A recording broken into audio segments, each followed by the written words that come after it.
চলতরিতের ক্ষেত্রে প্রথমেই খেয়াল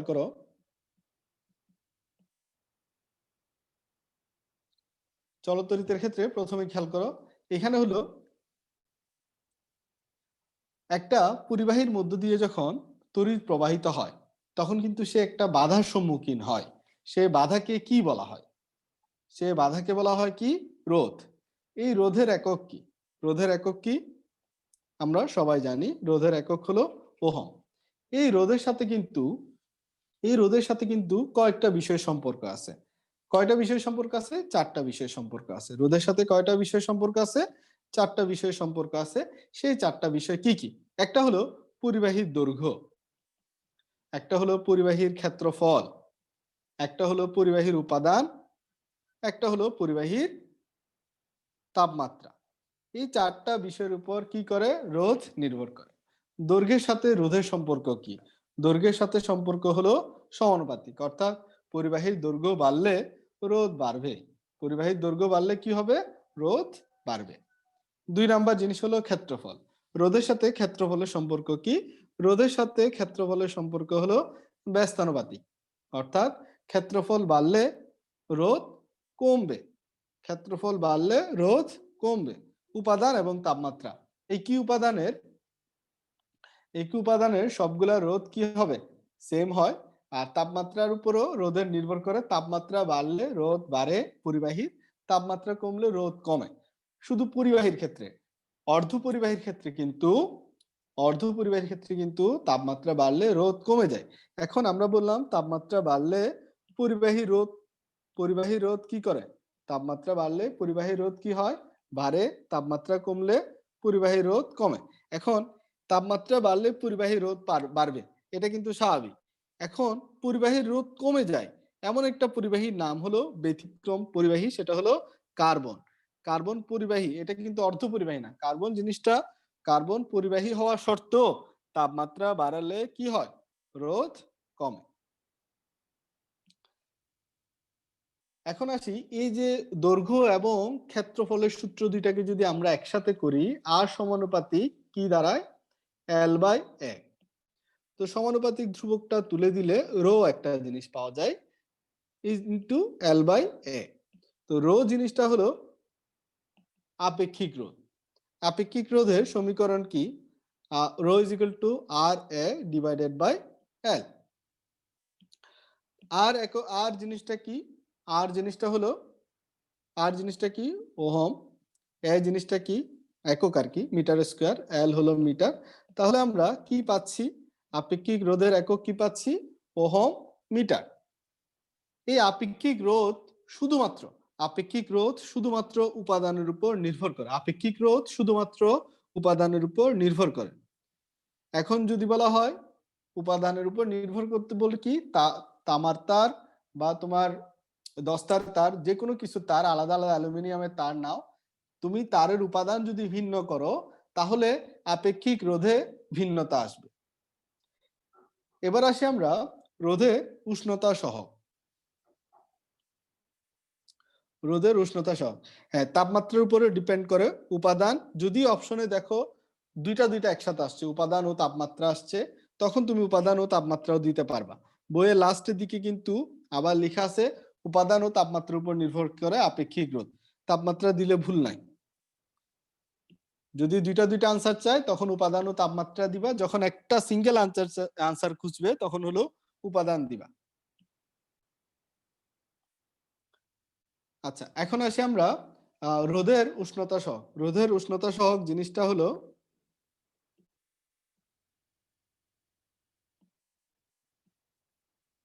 রোধের উষ্ণতা সহগ। এই রোধের উষ্ণতা সহগ জিনিসটা কি? এটা আমি একটা সমীকরণ দিয়ে আগে লিখে ফেলি। Alpha is equal to RT minus R0 divided by R0T। এখানে খেয়াল করো এই জিনিসটা, আলফা এর মানটা কখন পজিটিভ হবে কখন নেগেটিভ হবে, এটাই আমাদের মূল জানার জিনিস। দেখো, রোধ কখন বাড়ে কখন কমে। R0 হলো শুরুতে রোধ, ইনিশিয়ালি যে রোধটা থাকে সেটা। আর RT মানে তাপমাত্রা বাড়ানোর পরে যে রোধটা পাওয়া যায় সেটা হলো RT। তাহলে চিন্তা করো তো, পরিবাহীর ক্ষেত্রে সবসময় RT টা বড় হবে। দ্যাট মিনস আর টি যেহেতু পরিবাহী, আর টিটা যেহেতু বড় হবে, তাহলে আলফা এর মান কি হবে? পজিটিভ হবে।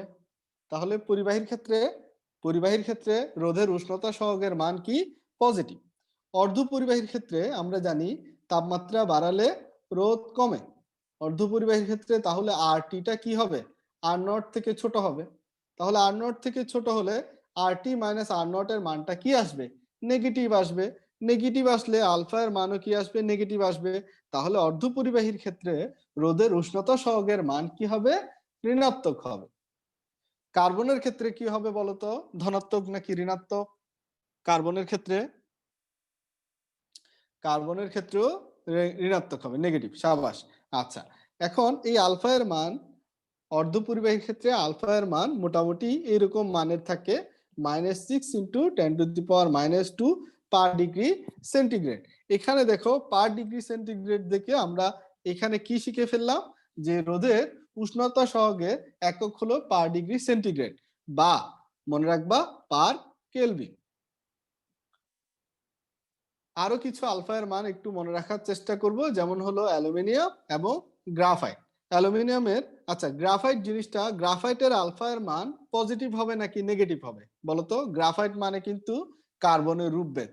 কার্বনের রূপভেদ যেহেতু, তাহলে আলফা এর মান হবে নেগেটিভ। সেই নেগেটিভ মানটা কত? -0.5 × 10⁻³ পার ডিগ্রি সেন্টিগ্রেড। এটা হলো গ্রাফাইটের ক্ষেত্রে। এটা হলো কিসের ক্ষেত্রে? গ্রাফাইটের ক্ষেত্রে। এবার আসি অ্যালুমিনিয়াম। অ্যালুমিনিয়ামের আলফা এর মান পজিটিভ হবে এবং সে মানটা কত?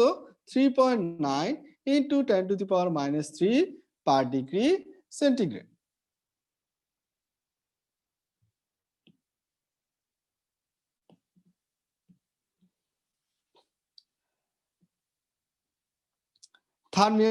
থার্মিস্টরের দ্বারা কত ডিগ্রি সেন্টিগ্রেড তাপমাত্রা মাপা যায়?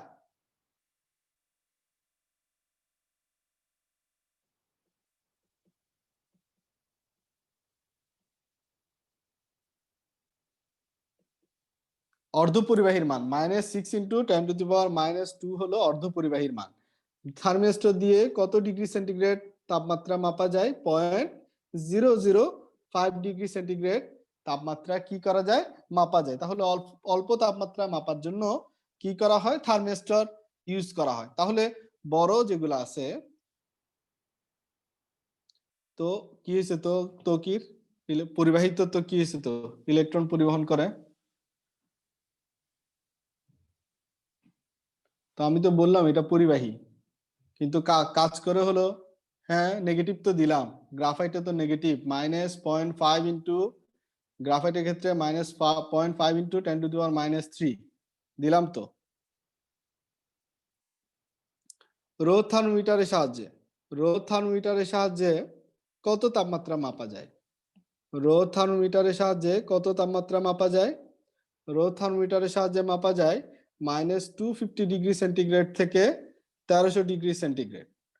-250 ডিগ্রি সেন্টিগ্রেড থেকে 1300 ডিগ্রি সেন্টিগ্রেড পর্যন্ত রোধ থার্মোমিটারের সাহায্যে তাপমাত্রা মাপা যায়।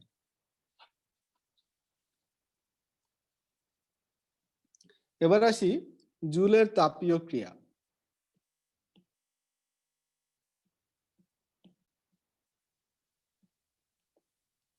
জুলের তাপীয় ক্রিয়ার সূত্র কতটা আছে?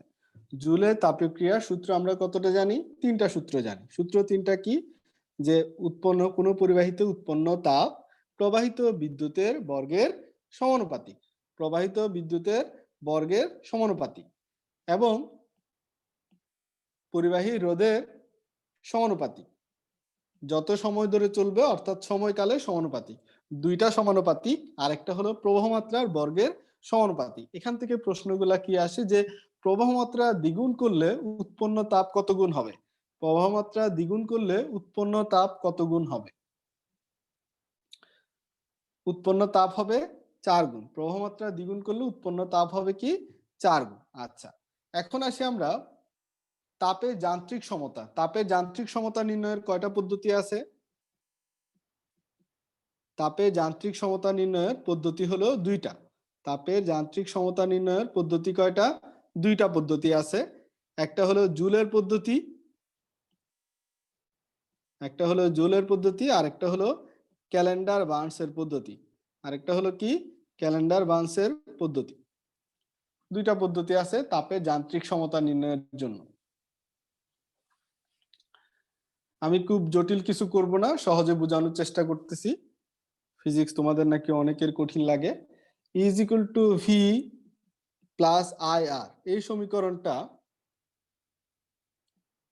সমীকরণটাই একটা প্রশ্ন আসে এই সমীকরণ থেকে, সেটা হলো বর্তনী খোলা থাকলে তড়িৎ চালক বলের সাথে বিভবের সম্পর্ক কি? বর্তনী সংযুক্ত অবস্থায় থাকলে তড়িৎ চালক বলের সাথে বিভবের সম্পর্ক কি? তাহলে খেয়াল করো, বর্তনী খোলা থাকলে তড়িৎ প্রবাহের মান কি? তড়িৎ প্রবাহের মান কি হবে? আই এর মান 0। আই এর মান 0 হলে আই এর মান কি হবে? 0। That means E is equal to V. Is equal to কি দাঁড়াবে? ভি, বর্তনী খোলা থাকলে। আর বর্তনী যদি সংযুক্ত অবস্থায় থাকে তাহলে ই গ্রেটার দেন ভি হবে। ই গ্রেটার দেন ভি, কারণ বর্তনী সংযুক্ত থাকলে ভি আইও আছে আরও আছে, তাহলে এই দুইটা মান আই আর এবং ভি মিলে ই এর সমান হচ্ছে। দ্যাট মিন্স ই অবশ্যই কার চেয়ে বড় হবে? ভি এর চেয়ে বড় হবে। ঠিক আছে? তড়িৎ চালক বলের একক, এখান থেকে একটু সাথে সাথে তড়িৎ চালক বলের এককটা একটু খেয়াল রাখবা। তড়িৎ চালক বলের একক আর বিভবের একক দেখো ভোল্ট, আর আরেকটা একক আছে সেটা হলো joule per coulomb. Joule per coulomb মানে বিভবের এককের সাথে পুরাটাই মিল। তাহলে বিভবের একক এবং তড়িৎ চালক বলের একক কি? সেম। আচ্ছা, এবার দেখো বিদ্যুৎ কোষের সমবায়। বিদ্যুৎ কোষের সমবায় কয় প্রকার?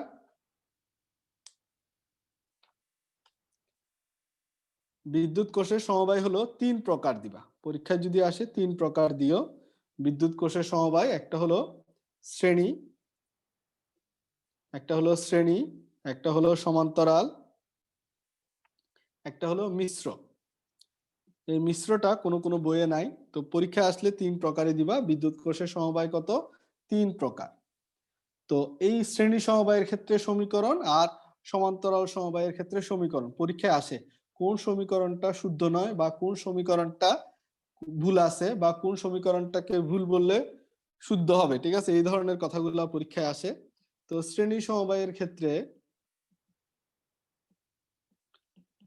IS is equal to NE by R plus NR, যদি এগুলা আলাদা আলাদা শর্ত আছে, কিন্তু মেডিকেল পরীক্ষা যখন আসে তখন এই শর্তগুলা দেখে না, শুধুমাত্র ডিরেক্ট এটা বসাই দেয়। এখানে কিন্তু আলাদা আলাদা শর্ত আছে, কখন আর এন আর এর ব্যাপার স্যাপার আছে। তো মেডিকেলে অত কিছু দেখে না, সরাসরি হলো কি আর প্লাস এন আর। জিকে তো দেয়া আছে, তোমার পরীক্ষায় কি আছে, কালকের পরীক্ষায় জিকে কি দেওয়া আছে এটা রুটিনে দেওয়া আছে, দেখে নাও। এবার আসি আমরা সমান্তরাল সমবায়ের ক্ষেত্রে। সমান্তরাল সমবায়ের ক্ষেত্রে IP is equal to NE divided by NR plus R। ঠিক আছে, এই দুইটা জিনিস হলো তোমার শ্রেণী সমবায়ের ক্ষেত্রে এবং সমান্তরাল সমবায়ের ক্ষেত্রে সমীকরণগুলো একটু মনে রাখবা। তো এখানে খেয়াল করো আই এর সাথে সবসময় আই এর সাথে কালকে আই এর সাথে তোমার তড়িৎ চালক বলের সম্পর্ক কি?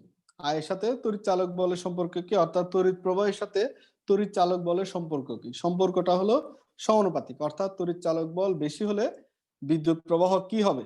বেশি হবে। তড়িৎ চালক বল বেশি হলে বিদ্যুৎ প্রবাহ কি হবে? বেশি হবে। আচ্ছা, এখন আসি তড়িৎ কোষ। তড়িৎ কোষ কয় প্রকার আছে? তড়িৎ কোষ যদি কয় প্রকার বলে তাহলে কিন্তু 2 প্রকার। একটা হলো প্রাইমারি কোষ আর একটা হলো কি সেকেন্ডারি কোষ। প্রাইমারি কোষ কাদেরকে বলা হয়? প্রাইমারি কোষ বা যেগুলো হলো সবল কোষ বা মৌলিক কোষ বলা হয়। মৌলিক কোষ বা সবল কোষ বলা হয় সেগুলা। সবল কোষ কেন বলা হচ্ছে দেখো, সবল কোষ কেন বলি আমরা? সবল দিয়ে দেখো, স দিয়ে হলো শুষ্ক কোষ, এটা কিন্তু সবল কোষ বাস্তবে কোনো নাম নাই, এটা আমি বানাইছি। ব দিয়ে হলো কি ভোল্টার কোষ, আর ল দিয়ে হলো ল্যাকলেন্স কোষ। তাহলে প্রাইমারি বা মৌলিক বা সবল কোষ হলো কি কি? শুষ্ক কোষ, ভোল্টার কোষ আর হলো ল্যাকলেন্স কোষ। এবার আসি আমরা সেকেন্ডারি বা গৌণ বা সেকেন্ডারি কোষ।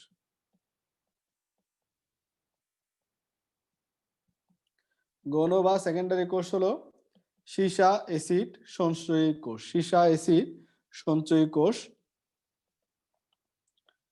সীসা অ্যাসিড সঞ্চয়ী কোষ হলো গৌণ বা সঞ্চয়ী কোষ। এরকম আরো একটা আছে lead acid storage battery. Lead acid storage battery যেটা, সেটাও সেকেন্ডারি কোষের অন্তর্ভুক্ত। যদি এই চ্যাপ্টারে নাই তবে অন্যান্য চ্যাপ্টারে পাবা। আচ্ছা, এখন আসি বর্তনী যদি হয় সরল এবং জটিল। বর্তনী হলো আমরা দুই ভাগে ভাগ করতে পারি, সরল বর্তনী এবং জটিল বর্তনী। এখন সরল বর্তনীতে কার কার সূত্র প্রযোজ্য হয়? সরল বর্তনী, আরেকটা হলো কি জটিল বর্তনী। ওহমের সূত্র যেটা, ওহমের সূত্রটা শুধুমাত্র সরল বর্তনীতে প্রযোজ্য, কিন্তু কির্শফের সূত্র যেটা, কির্শফের সূত্র বা কার্শফস ল বলে ইংলিশে, তো কির্শফের সূত্র হলো তোমার জটিল বর্তনী এবং সরল বর্তনী দুইটাতেই কিন্তু প্রযোজ্য। কির্শফের সূত্র কয়টা আছে? কয়টা কির্শফের সূত্র আছে? দুইটা আছে। কির্শফের সূত্র আছে কয়টা? দুইটা। সূত্র দুইটার একটা আলাদা আলাদা নাম আছে। সূত্র দুইটার এক একটার আলাদা নাম আছে। প্রথম সূত্রটাকে কি বলা হয়? জাংশন উপপাদ্য। প্রথম সূত্রটাকে কি বলা হয়? জাংশন উপপাদ্য বা জাংশন ল। আর দ্বিতীয় সূত্র যেটা সেটাকে বলা হয় লুপ উপপাদ্য বা লুপের সূত্র। খেয়াল রাখবা কোন সূত্রকে কি বলে। তো জাংশন উপপাদ্যে টোটাল আই এর মান summation of I is equal two কত হয়? 0। আর লুপ উপপাদ্যে সামেশন অফ ই এর মান কত হবে? 0। এই দুইটা সূত্র হলো, খেয়াল রাখবা। এখন আসি আমরা এই কির্শফের সূত্র প্রয়োগ করা হয় কোথায়? কির্শফের সূত্র প্রয়োগ করা হয় হুইটস্টোন ব্রিজে। হুইটস্টোন ব্রিজে কির্শফের সূত্র প্রয়োগ করা হয়। এখন হুইটস্টোন ব্রিজটা জিনিসটা কি? এটা একটা বর্তনী। হুইটস্টোন ব্রিজটা কি? একটা বর্তনী। যে বর্তনীতে কয়টা রোধ থাকে? 4টা রোধ থাকে। কয়টা রোধ থাকে? 4টা রোধ থাকে। কিভাবে যুক্ত থাকে? শ্রেণীতে যুক্ত থাকে। শ্রেণীতে যুক্ত থাকে। হুইটস্টোন ব্রিজের রোধ কয়টা? 4টা রোধ শ্রেণীতে যুক্ত থাকে। এবং এই হুইটস্টোন ব্রিজে কি কি নির্ণয় করা যায়? হুইটস্টোন ব্রিজের সাহায্যে কি নির্ণয় করা যায়? বিদ্যুৎ প্রবাহ এবং বিভব পার্থক্য। বিদ্যুৎ প্রবাহ এবং বিভব পার্থক্য কি করা যায়? নির্ণয় করা যায়। মনে থাকবে হুইটস্টোন ব্রিজ নীতির উপর কি কি প্রতিষ্ঠিত? হুইটস্টোন ব্রিজ নীতির উপর কি কি প্রতিষ্ঠিত? হুইটস্টোন ব্রিজ নীতির উপর কি কি প্রতিষ্ঠিত?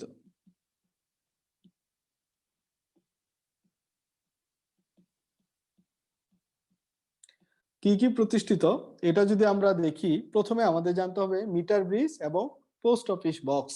মিটার ব্রিজ এবং কি? Post office box. Metre bridge এবং কি? পোস্ট অফিস বক্স, এই দুইটার ব্যাপারে জানতে হবে।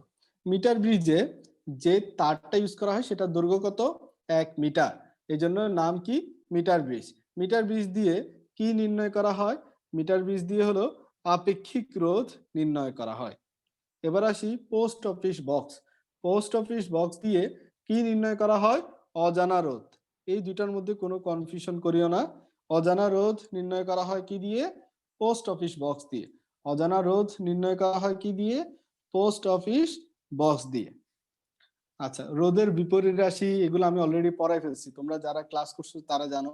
সিমেন্স, আপেক্ষিক রোধের বিপরীত রাশি, আপেক্ষিক পরিবাহিতা, তোমরা অলরেডি জানো কিন্তু এগুলা। আমি অলরেডি কিন্তু এগুলা পড়াই ফেলছি তোমাদেরকে। একজন জিজ্ঞেস করতেছে এই জিনিসটা, পড়াইছি না তোমাদেরকে এগুলা?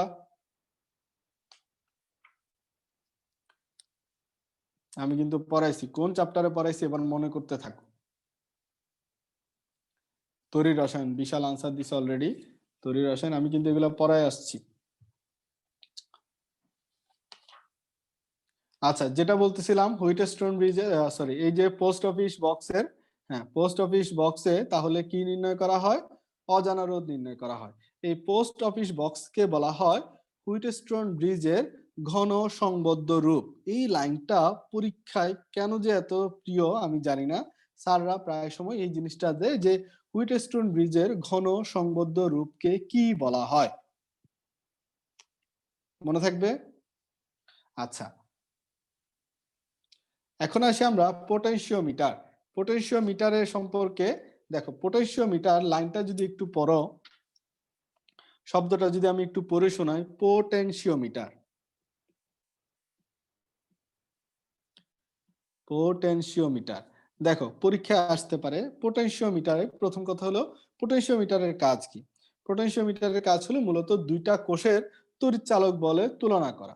দুইটা কোষের কি তুলনা করা? দুইটা কোষের তড়িৎচালক বলের তুলনা করা। দুইটা কোষের তড়িৎচালক বলের তুলনা করতে ব্যবহার করা হয় পটেনশিওমিটার। এটা দিয়ে বিদ্যুৎ প্রবাহ মাত্রা এবং রোধ এই দুইটাও কি করা যায়? নির্ণয় করা যায়। এখানে প্রশ্ন থাকে যে পটেনশিওমিটারে নামের মধ্যে একটা দেখো টেন টেন একটা শব্দ আছে। পটেনশিওমিটারে কয়টি ম্যাগানিন বা কনস্ট্যান্টিনের তার শ্রেণী সমবায়ে যুক্ত থাকে? 10টি। কয়টি? 10টি। 10টি কিসের তার? ম্যাগানিন বা কনস্ট্যান্টিনের তার কিভাবে যুক্ত থাকে? শ্রেণী সমবায়ে যুক্ত থাকে। 10টি ম্যাগানিন বা কনস্ট্যান্টিনের তার শ্রেণী সমবায়ে যুক্ত থাকে। এই শ্রেণী সমবায়ে তাদেরকে যুক্ত করার জন্য কিসের তার ইউজ করা হয়? কিসের তার ইউজ করা হয়? তামার তার, বা এটাকে তামার পাতও বলা হয়, ঠিক আছে, ইউজ করা হয়। এখন এই হুইটস্টোন ব্রিজের ব্যবহারটা ভালো করে তোমাদের অবশ্যই শিখতে হবে। এখন হুইটস্টোন ব্রিজে যে তারগুলো ইউজ করা হয়, ম্যাগানিনের যে তারগুলো ইউজ করা হয়, প্রত্যেকটা দৈর্ঘ্য কত মিটার? প্রত্যেকটা দৈর্ঘ্য কত মিটার? 1 মিটার। প্রত্যেকটা দৈর্ঘ্য কত? 1 মিটার।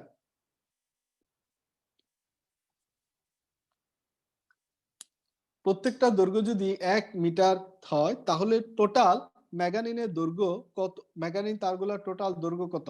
10 মিটার। এখন ম্যাগানিনের তার কেন ইউজ করা হয়? ম্যাগানিনের তারের উষ্ণতা গুণাঙ্ক, ম্যাগানিনের তারের উষ্ণতা গুণাঙ্কের মান কম।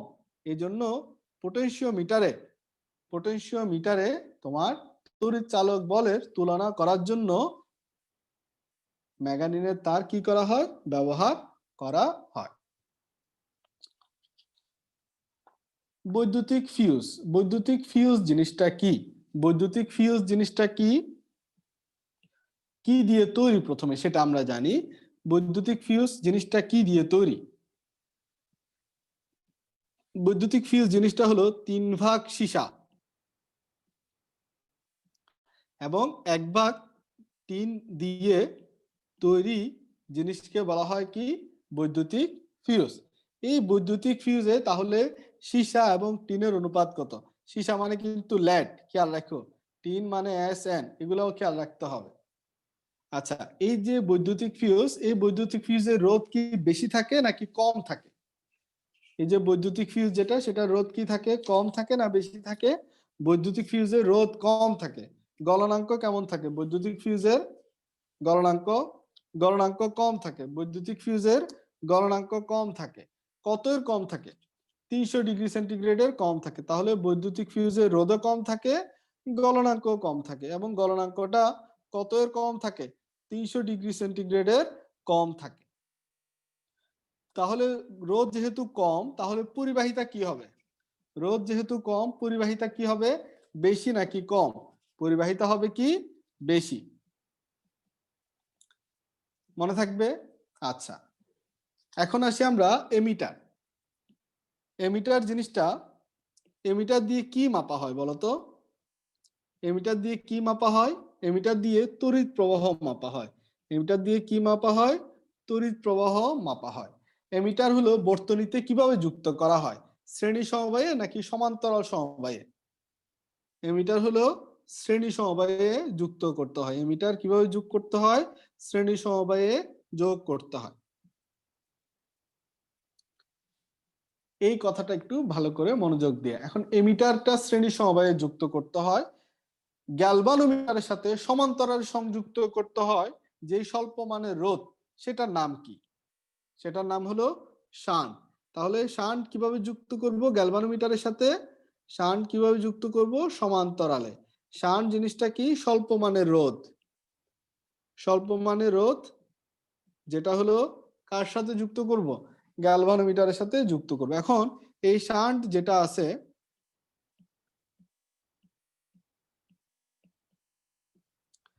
এই শান্ট যেটা আছে, ধরো এটা যদি গ্যালভানোমিটার হয় আর যদি এটা শান্ট হয়, এখানে এসে তড়িৎ প্রবাহ দুইটা ভাগে বিভক্ত হয়, I1 এবং I2। তো চিন্তা করো, যদি রোধ, শান্টের রোধ, এই এস এর মান যত কম হবে, ধরো এস এর মান কমাইতে কমাইতে শূন্য করে ফেললাম। এস এর মান শূন্য করা মানে হলো একদিকে কোনো রোধ নাই, শান্টের দিকে কোনো রোধ নাই। শান্টে যদি কোনো রোধ না থাকে, তাহলে সমস্ত তড়িৎ প্রবাহ কিসের মধ্য দিয়ে যাবে? সমস্ত তড়িৎ প্রবাহ কিসের মধ্য দিয়ে যাবে? গ্যালভানোমিটার দিয়ে যাবে। কারণ কি, সরি, শান্টের মধ্য দিয়ে যাবে। গ্যালভানোমিটার না, শান্টের মধ্য দিয়ে যাবে। তারও এটা কেন? কারণ গ্যালভানোমিটারের মধ্যে কিন্তু রোধ আছে। যেদিকে তোমার রোধ নাই, বাধা নাই, সেদিক দিয়ে তো যাবে। এই জন্য I2 তখন কি হয় না, গ্যালভানোমিটার দিয়ে না গিয়ে শান্টের মধ্য দিয়ে যায়। শান্টে যখন রোধ শূন্য হয়ে যায়, ভালো করে খেয়াল করো, শান্টের রোধ যদি কি হয়, শূন্য হয়, তখন সমস্ত তড়িৎ প্রবাহ শান্টের মধ্য দিয়ে যাবে। এখন দেখো, শান্টের রোধ যদি আমরা কি করে ফেলি, শান্টের রোধ যদি আমরা বাড়াইতে বাড়াইতে অসীম করে ফেলি, এত বেশি রোধ করছি যে ওদিক দিয়ে তড়িৎ প্রবাহ যাইতে অনেক বেশি বাধার সম্মুখীন হবে, তখন কি হবে? তখন যেটা হবে সেটা হলো এই ঘটনাটা ঘটবে, সমস্ত তড়িৎ শান্টের মধ্য দিয়ে কোনো তড়িৎ প্রবাহ যাবে না। শান্টের মধ্য দিয়ে না গিয়ে সমস্ত তড়িৎ প্রবাহ কার মধ্য দিয়ে চলে যাবে? গ্যালভানোমিটার দিয়ে যাবে। গ্যালভানোমিটারকে রক্ষা করার জন্য শান্ট অ্যাড করা হয়। কারণ কি, গ্যালভানোমিটার দিয়ে অতিরিক্ত তড়িৎ প্রবাহ গেলে গ্যালভানোমিটার নষ্ট হয়ে যাবে। এখন গ্যালভানোমিটার শান্টের রোধ এত বাড়াই দিছি যে সমস্ত তড়িৎ প্রবাহ এখন কার মধ্য দিয়ে যেতে হচ্ছে? গ্যালভানোমিটার দিয়ে যেতে হচ্ছে। তাহলে গ্যালভানোমিটার অতিরিক্ত চাপে কি হয়ে যাবে? নষ্ট হয়ে যাবে। গ্যালভানোমিটার অতিরিক্ত চাপে কি হয়ে যাবে? তড়িৎ প্রবাহের অতিরিক্ত চাপে নষ্ট হয়ে যাবে। বুঝা গেছে জিনিসটা? এই চ্যাপ্টার থেকে ম্যাথমেটিক্যাল একটা জিনিস আছে, সেটা হলো, দেখো প্রশ্ন আসে যে একটা পরিবাহী তারের রোধ 6 ওহম, এই তারটার দৈর্ঘ্য টেনে 3 গুণ করলে রোধ কত হবে? দৈর্ঘ্য টেনে 3 গুণ করলে রোধ কত হবে? যদি এই প্রশ্নটা থাকে, যদি এই ধরনের প্রশ্ন থাকে, তাহলে খেয়াল রাখবা, টেনে শব্দটা যদি থাকে এবং আগে কিছু না থাকলে, তাহলে আনসার হবে কি, এন স্কোয়ার ইন্টু কত ওহম দেওয়া আছে সেটা, এন স্কোয়ার ইন্টু 6 ওহম। এখানে 6 ওহম দেওয়া আছে, এই 6 ওহমটা বসাই দিলাম। তখন এন স্কোয়ার মানে কি? এন স্কোয়ার মানে কি? এন মানে 3 স্কোয়ার, 3 স্কোয়ার ইন্টু 6 ওহম কত হবে? 9 ইন্টু 6, 54 ওহম। এখন যদি পরীক্ষার প্রশ্ন থাকে, এই জায়গায় যদি উল্লেখ থাকে, এই যে জায়গাটা ফাঁকা জায়গাটা, সেই জায়গায় যদি উল্লেখ থাকে প্রস্থচ্ছেদের ক্ষেত্রফল স্থির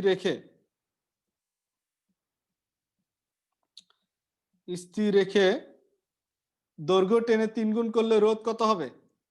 এটাও সেম, খেয়াল রাখবা কি, এটাও সেম। অর্থাৎ প্রস্থচ্ছেদের ক্ষেত্রফল স্থির রেখে বললেও সেম, দৈর্ঘ্য টেনে 3 গুণ করলে রোধ কত হবে? এটাও সেম। এখন তাহলে কখন ভিন্ন হয়? ভিন্ন হয় যদি পরীক্ষায় আসে পরিবাহীর দৈর্ঘ্য 3 গুণ করলে, টেনে শব্দটা নাই, পরিবাহীর দৈর্ঘ্য 3 গুণ করলে রোধ কত হবে। প্রশ্ন যদি আসে এরকম, 6 ওহম একটি পরিবাহীর দৈর্ঘ্য 3 গুণ করলে, 6 ওহম তারের একটা পরিবাহীর দৈর্ঘ্য 3 গুণ করলে, টেনে শব্দটা নাই, দৈর্ঘ্য 3 গুণ করলে, টেনে শব্দটা কিন্তু বলি নাই, বলছি দৈর্ঘ্য 3 গুণ করলে, টানি নাই, জাস্ট এটার কি 3 গুণ দৈর্ঘ্যের একটা পরিবাহীতে, ঠিক আছে, দৈর্ঘ্য 3 গুণ করলে পরিবাহী রোধ কত হবে? 6 ইন্টু কি 3, 18 ওহম। ভালো করে খেয়াল রাখবা প্রশ্নটা, টেনে 3 গুণ বললে এন স্কোয়ার আর, টেনে 3 গুণ বললে এন স্কোয়ার আর, টেনে 3 গুণ না করে যদি বলা হয় দৈর্ঘ্য 3 গুণ করলে, টেনে শব্দটা না থাকলে শুধু এন ইন্টু আর।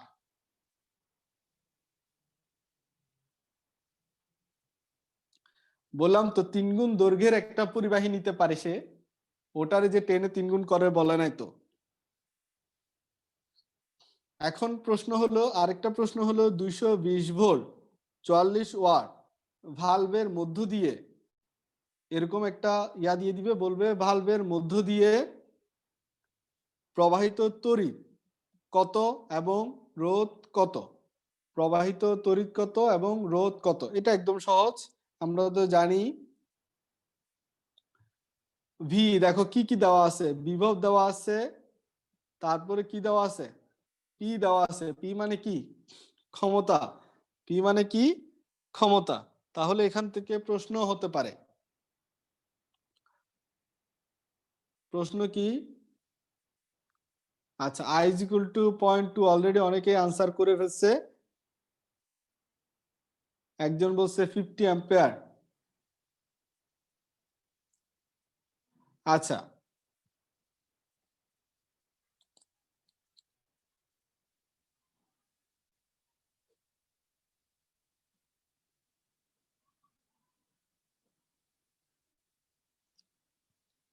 পারবা না? আচ্ছা, অনেকে পারতেছে না, আমি শেষ পর্যন্ত করাই দিই। দেখো সমীকরণটা একদম সহজ, P is equal to VI। P is equal to VI, তাহলে I is equal to কি? P by V। P এর মান কত? 44 ওয়াট। V এর মান কত? 220 ভোল্ট। তাহলে 44 কে আমরা 22 দিয়ে ভাগ করতে পারি,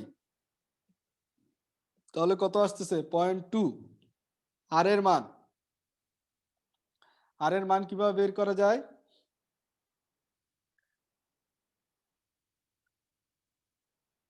আর এর মান বিভিন্ন ভাবে বের করা যায়, তাই না? আয়ের মান বিভিন্ন ভাবে, আর এর মান বিভিন্ন ভাবে বের করা যায়। একটা সমীকরণ সবচেয়ে সহজ, সেটা হলো P is equal to V square by R. V square by R এই জায়গা থেকে বের করা যায়, অথবা V is equal to I R, এটা থেকেও বের করা যায়। যে যেভাবে বের করতে চাও সেই সেভাবে বের করতে পারবা, ঠিক আছে? এটা তোমার উপর ইচ্ছা। যদি আই আই বসায় বের করতে চাও সেটাও বের করতে পারবা, তোমার ইচ্ছা। তো আমরা উপরেরটাই করি, যেহেতু আমাদের কাছে আর ইজ ইকুয়াল টু কি? V square by P. V এর মান কত? ভি এর মান হলো 220 ইন্টু 220। পি এর মান কত? 44। তাহলে 22 10